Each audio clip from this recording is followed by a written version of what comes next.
முள் தீண்டிய ரோஜா சிறுகதைக்கு உங்களை அன்புடன் வரவேற்பது உங்கள் புவனா.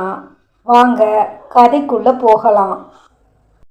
விஷ்ணுவும் மைத்திலியும் செங்கல்பட்டுக்கு காரில் கிளம்ப, அத்தான் அம்மா கொடுத்த அட்ரஸில் யாராவது இருப்பாங்கன்னு நினைக்கிறீங்களா? எனக்கு மட்டும் எப்படி மைத்திலி தெரியும்? போனால் தானே தெரியும். ஒருவேளை அபியக்கா வீட்டுக்காரர் அங்கே இருப்பாரா? அதுவும் எனக்கு தெரியல. சரி, நீ அபியோட வீட்டுக்காரரை பார்த்துருக்கியா? ஒரே ஒரு தடவை பார்த்துருக்கேன். ஒரே ஒரு தடவையா? ஆமாம், அபியக்காவுக்கு குழந்தை பிறந்து ஹாஸ்பிட்டலில் இருக்கும்போது வந்தார். அப்போ பார்த்துருக்கேன். ஏன் அத்தான், ஒருவேளை அபியக்கா வீட்டுக்காரர் நம்மளை கண்டபடி திட்டி அனுப்பிச்சிட்டா? முதல்ல அவன் அங்கே இருக்கானான்னு பார்ப்போம். அதுக்கப்புறம் தானே அவன் திட்டுறது வெளியே அனுப்புறதெல்லாம். ஒருவேளை அவர் நம்மளை அடிக்க வந்துட்டா? அபியக்கா ரொம்ப சைலண்ட்டு. அவங்களையே அவ்வளோ டார்ச்சர் பண்ணியிருக்காரு. நம்மளை ஏதாவது பண்ணிட்டா? ஏண்டி இப்படி உயிரை வாங்குற? அங்கே போய் பார்த்தா தானே தெரியும் என்ன ஏதுன்னு. அப்படியே அவன் அடிக்க வந்தால் நான் என்ன பார்த்துக்கிட்டு சும்மாவா இருப்பேன்? அவிய இந்த மாதிரி பண்ணதுக்கு அவன் கையை காலை உடைச்சிருக்கணும். ராஸ்கல். அவன் ஏதாவது ஏடா கூடமாக பண்ணால் அப்புறம் இருக்கு அவனுக்கு. துணக்காமல் அமைதியாக வா. முதல்ல போய் அந்த அட்ரஸில் அவனை கண்டுபிடிப்போம். அந்த அட்ரஸில் அவன் இருக்கானா பார்ப்போம். அதுக்கப்புறம் எல்லாத்தையும் பேசிக்கலாம். அதான் அது இதுக்கப்புறம் நீ வாயை திறந்த கண்டிப்பாக உனக்கு உதவிடும். மரியாதையாக வாயை முடிக்கிட்டு வா. செங்கல்பட்டு போகும் வரை அதன் பிறகு மைத்திலி வாயை திறக்கவில்லை. ஒரு வழியாக கஷ்டப்பட்டு அந்த அட்ரஸை கண்டுபிடிச்சவங்க, இந்த இடம் நிறையவே மாறி இருக்கு மைத்திலி. நான் வரும்போது இந்த ஏரியாவே வேறு மாதிரி இருந்துச்சு. சரியாக அந்த அட்ரஸுக்கு போனதும், உள்ளே யார்? கொஞ்சம் வெளியே வரீங்களா? யார் அது? கேட்டுக்கிட்டே உள்ளேருந்து ஒரு அம்மா வர, யாருங்க வேணும்? இங்கே பிரபாகரன் யாராவது இருக்காங்களா? பிரபாகரா? அந்த மாதிரி எல்லாம் யாருங்க இல்லைங்களே. ஒரு 5-6 வருஷத்துக்கு முன்னாடி இருந்திருப்பாங்க. நாங்கள் இந்த இடத்த வாங்கி வீடு கட்டி 4 வருஷம்தாங்க ஆகுது. அதுக்கு முன்னாடி ஒரு 4-5 பேர் கைக்கு மாறி வந்துருச்சு. நீங்கள் சொல்கிற பேரில் எங்களுக்கு யாரையும் தெரியாது. இங்கே அக்கம் பக்கத்தில் ரொம்ப வருஷமாக இருக்கிறவங்க யாராவது இருக்காங்களா? பக்கத்து வீடு இருக்குல்ல, அங்கே வேணும்னா கேட்டு பாருங்க. அந்த சாரும் அம்மாவும் கிட்டத்தட்ட இங்கே தான் 15 வருஷமாக இருக்காங்க. அவங்களுக்கு வேணால் தெரிஞ்சிருக்கலாம். அவங்கள வேணும்னா கேளுங்க. ரொம்ப தேங்க்ஸ்மா. பரவாயில்லைங்க. வா மைத்திலி, அவங்கள போய் கேட்டு பார்க்கலாம். கேட்டை திறந்து கொண்டு உள்ளே போன விஷ்ணு, சார்? யார் அது? உள்ளேருந்து ஒரு 55 வயசில் ஒரு ஆள் வரவும், யாருங்க? யார் வேணும்? சார், என் பேர் விஷ்ணு. நான் சென்னையிலேருந்து வரேன். சரி, என்ன விஷயமா என்னை பார்க்க வந்தீங்க? எனக்கு ஒரு டீட்டெயில் வேணும் சார். என்னது? பக்கத்து வீட்டில் ஒரு 5-6 வருஷத்துக்கு முன்னாடி பிரபாகரன்னு ஒருத்தர் இருந்திருக்காரு. அவர் இப்போ எங்கே இருக்காரு, என்ன ஏதுன்னு ஏதாவது தெரியுமா? பிரபாகரா?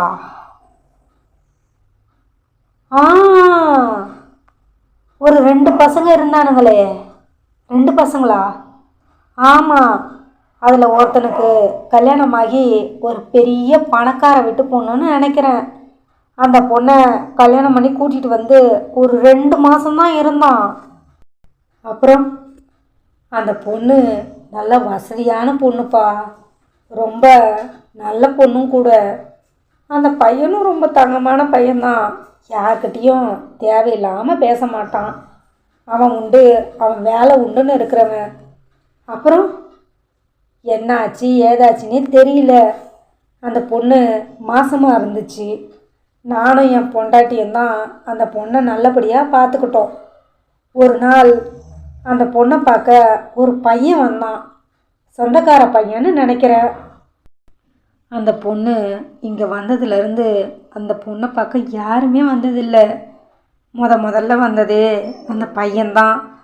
அன்னைக்கு ராத்திரியே என்னாச்சோ ஏதாச்சோ புருஷனுக்கும் பொண்டாட்டிக்கும் அப்படி ஒரு சண்டை. அப்போ கூட அந்த பையன் கத்துற சத்தம் தான் கேட்டுச்சு. அந்த பொண்ணோட பேச்சு சத்தம் கேட்கவே இல்லை. அழுக சத்தம் மட்டும்தான் கேட்டுக்கிட்டு இருந்துச்சு.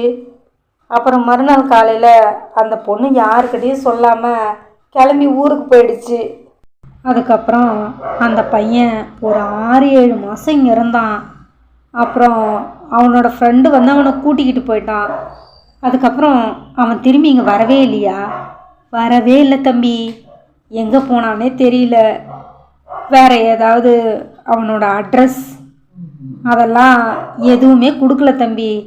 அவன் யாருக்கிட்டேயுமே பேச மாட்டான். எல்லாவற்றையும் கேட்டுக்கொண்டே அந்த வீட்டிலிருந்து அந்த அம்மாவும் வர, அவங்க ரொம்ப வருஷமாக இங்கே இருக்காங்களா? அட அதெல்லாம் இல்லை தம்பி. அந்த பையன் கல்யாணம் ஆன பிறகு தான் அந்த பொண்ணை இங்கே கூட்டிக்கிட்டு வந்தான். என்ன சார் சொல்கிறீங்க? அட ஆமாம் தம்பி. அவங்க இங்கே இருந்ததே ஒரு 10 மாதம்தான். அந்த பையனும் அவங்க பொண்டாட்டியும் 2 மாதம் இருந்தாங்க. அந்த பொண்ணு போன பிறகு தான் அவனோட ஃப்ரெண்டுன்னு ஒருத்தன் வந்தான். அவன் கூட ஒரு 7-8 மாதம் இருந்தான். அதன் பிறகு 2 பேரும் எங்கேயோ போயிட்டாங்க. இது அவங்க சொந்த வீடா? அட இல்லை தம்பி, வாடகைக்கு தான் இருந்தாங்க. வாடகைக்கா? அட ஆமாப்பா. அவன் கட்டி கூட்டி அந்த பொண்ணை பார்த்தா நல்லா பணக்கார வீட்டு பொண்ணு மாதிரி இருக்கும். உன்கிட்ட சொல்கிறதுக்கு என்ன, பார்க்கறதுக்கு அப்படியே மகாலட்சுமி மாதிரி இருக்கும் அந்த பொண்ணு. அந்த பொண்ணை கட்டி கூட்டியாந்து ரொம்ப குடும்பப்படுத்தினான் போல இருக்குது. நாங்கள் கூட ஆரம்பத்தில் அந்த பையன் ரொம்ப நல்லவன்னு தான் நினச்சோம். போக போக தான் அவன் சரியில்லைன்னு தெரிஞ்சுது. பாவம் அந்த பொண்ணு 2 மாதத்துலேயே அவங்ககிட்ட படாத பாடுபட்டுடுச்சு.